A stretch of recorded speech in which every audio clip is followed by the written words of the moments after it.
তৈরি করছি মোচার ঘন্ট। মোচার ঘন্ট তো অনেকভাবেই করা যায়, আজকের আমি একটু অন্যরকম ভাবে করছি। আমি একটু বাদাম দিয়ে মোচার ঘন্ট তৈরি করছি। আলু পেঁয়াজটা ভেজে নিয়েছি একটু তেজপাতা জিরে ফোড়ন দিয়ে, আর তার মধ্যে লঙ্কা হলুদ নুন মিষ্টি একটু আদা জিরে বাটা দিয়ে কষে নিয়েছি। এবার সিদ্ধ করে রাখা মোচাটাকে দিয়ে দেবো, দিয়ে আর একটু কষে নেব। মোচার তরকারিটা প্রায় রান্না করা হয়ে গেছে। আমি একটু ওপর থেকে ঘি দিয়ে দেবো।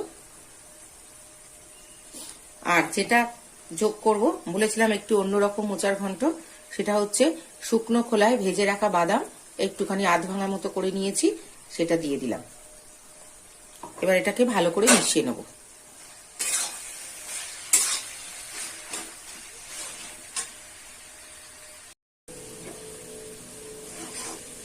তরকারিটা হয়ে গেছে, এবার আমি এটা নামিয়ে নেব।